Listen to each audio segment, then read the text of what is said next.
Christmas is a special time of the year, but it is even more so and unique in the Sonoran Desert.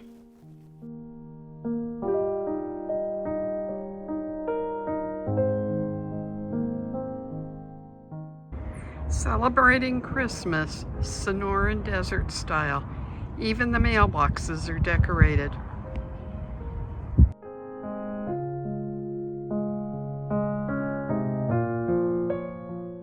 In this adventure, we headed to Saguaro National Park in Arizona. The park has two sections. One section is on either side of the city of Tucson. On the west is the Tucson Mountains section, and on the east is the Rincon Mountains section. The national park is named for the abundant saguaro cacti that are so common in the Sonoran Desert. They do not grow naturally elsewhere.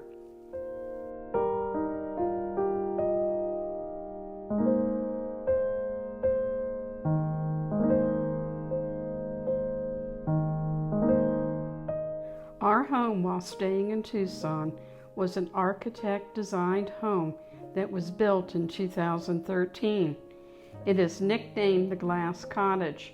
The best features of the home were the high sloping ceilings, floor-to-ceiling glass walls, polished concrete floors, bamboo drop ceilings, and recessed lighting. Its openness made it the perfect spot for us to stay and feel and touch with the desert landscape of the saguaros and other cacti surrounding the home.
On our first morning, we woke up to a beautiful sun rising over the Catalina Mountains to the east.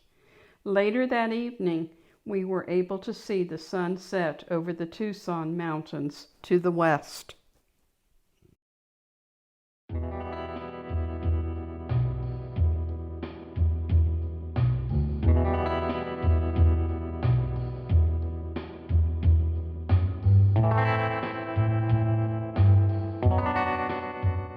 The teddy bear cholla is a beautiful cactus plant.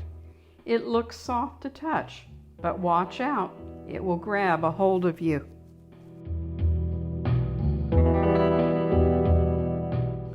It grabbed onto Skip's pants clear through to his skin.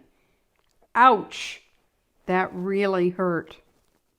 Since the house was only 4 to 5 minutes away from the mountain section on the west side, our adventures and exploration began there. Our first stop was at the famous Sonora Desert Museum. It really was not a classic museum at all.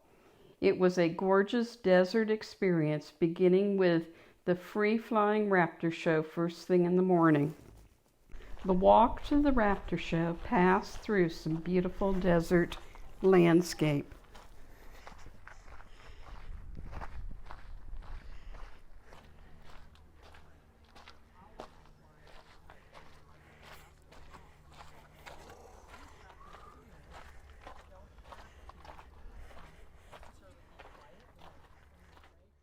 Instead of like the raptor going, yes, and the raptor will whoosh, whoosh, whoosh, and you'll hear that when they fly over you there, but the owl, when it flies over you, will be very, very quiet. You won't hear a thing. You might feel them,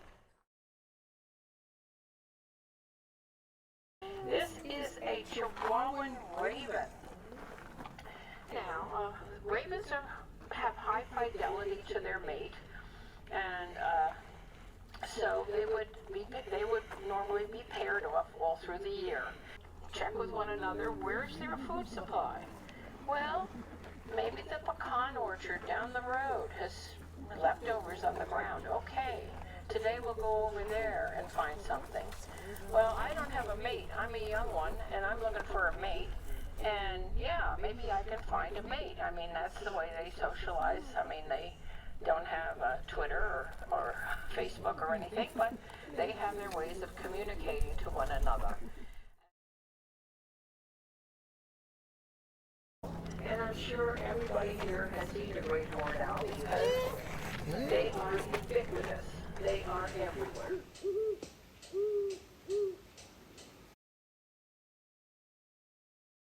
Oh, what a beautiful landing. Now up close, beautiful brown bird. Just gorgeous. A russet on the shoulder patches, russet on the leggings, and in addition to that, they have the white completely encircling the rump. They have long yellow legs, and the leg wings are also. And normally she would have a basic family group would be one female and two males, an alpha male and a beta male, and she would breed with both of them. Well, when you're an individual hawk hunting, you might find food one time in 10. It's not like going to Fry's, so it's hard work. If you're a family, you can be more successful. And these birds are social. They've always been pretty social. From the raptor show, we went to the underwater viewing area in the riparian corridor, where we watched fish, aquatic invertebrates, and beavers swimming. Oh my gosh, the beavers! Sorry. This one across from them. Oh yeah.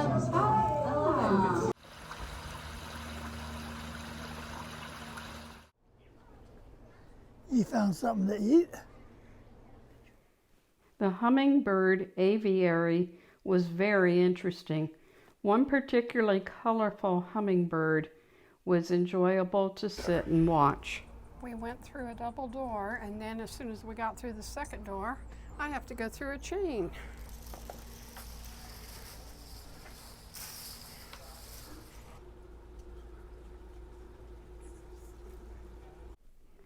The museum had so much to see and experience within its 21 acres. We grew tired of walking all over it and were ready to get back to the glass cottage.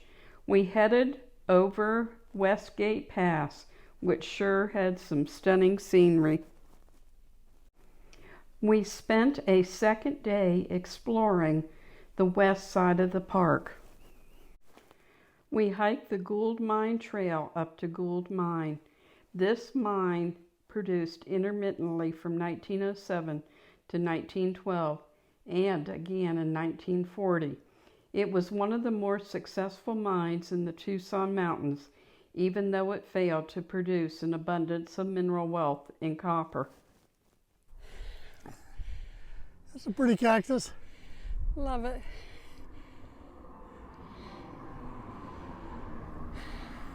Do you know what kind of cactus this one is? I don't remember. I remember. It's not the teddy bear, though.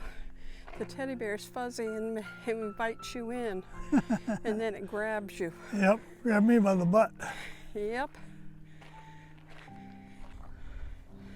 There's lots of these fish hook cacti along the trail. There's one there. And we've passed. One up quite a there. few. We passed them, yeah.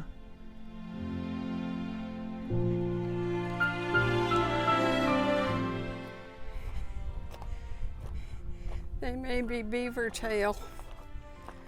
I like that one right in front of me there.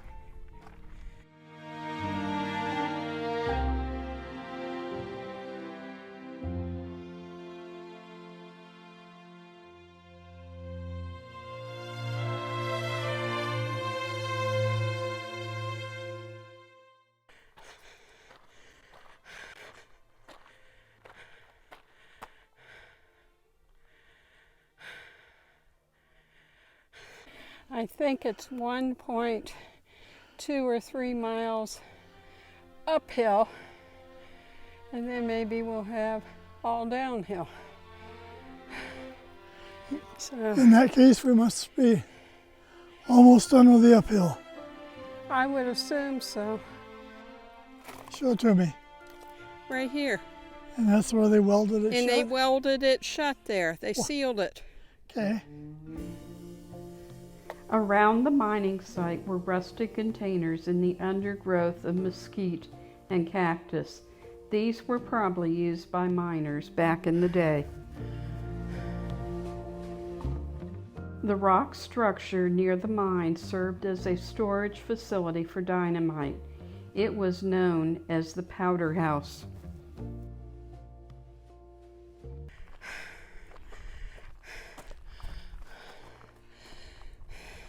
It's kind of rectangular shaped. Finding anything interesting in there? No. Any boxes of gold? No. No boxes of gold? I'm home.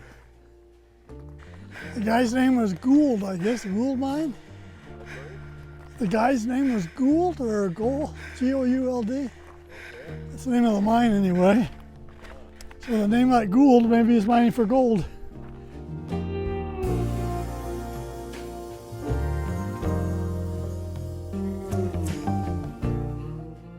These look like some old timbers that probably came out of the mine.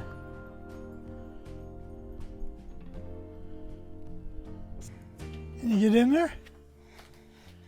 Yeah, it looks like you can.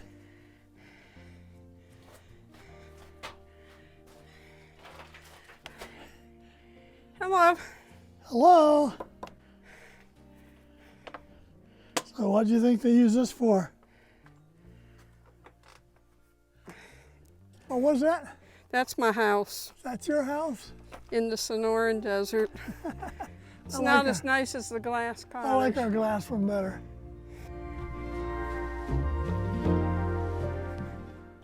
We're not done yet. We gotta go up there. It doesn't look that hard. We hiked out on the King Canyon Trail, which is an old mining road. After hiking, we drove the Bajada Loop Drive for some scenic views of the desert before heading back to the cottage.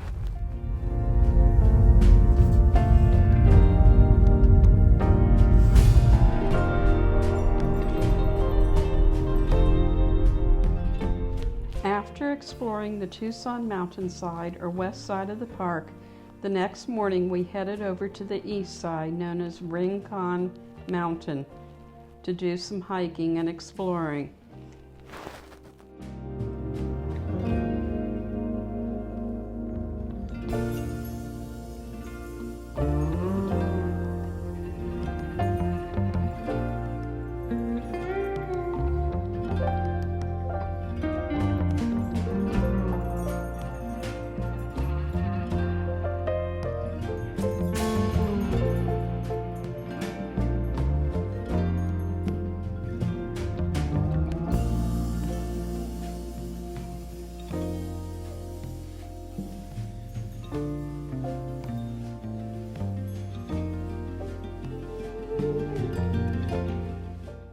Way over here, it's 3/10 of a mile to the Cholla Trail.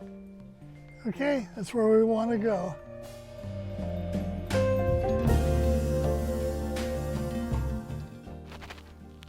We hiked the Mica View Cactus Forest Loop.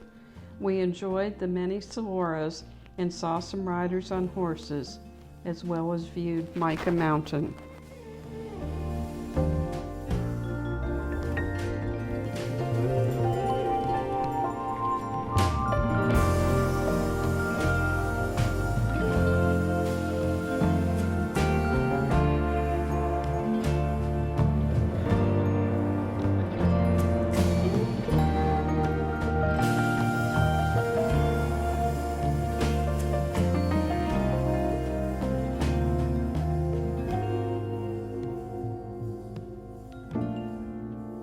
There are several of these fishhook barrel cactus.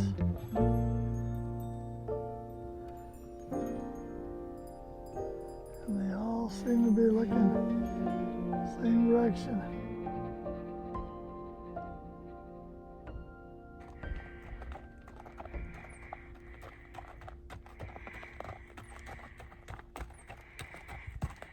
Beautiful weather, isn't it? Gorgeous. You have a nice day. You too.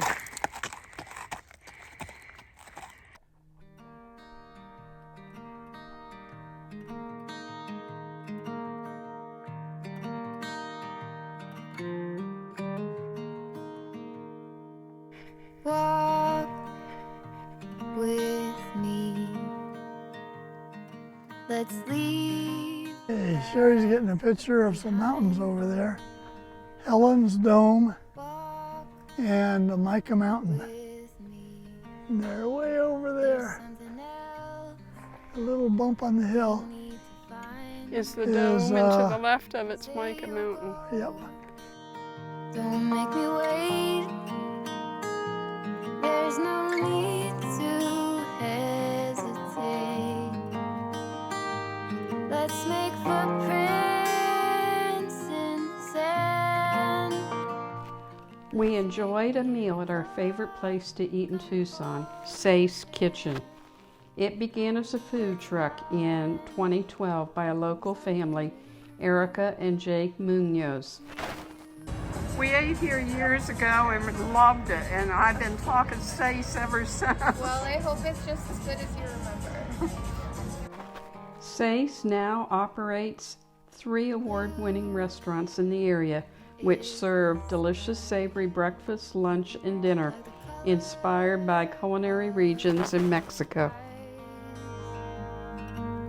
Blue. We made a quick stop in La Estrada Bakery and picked up some pastries to go. 2 donuts and 2 empanadas. Say you'll stay.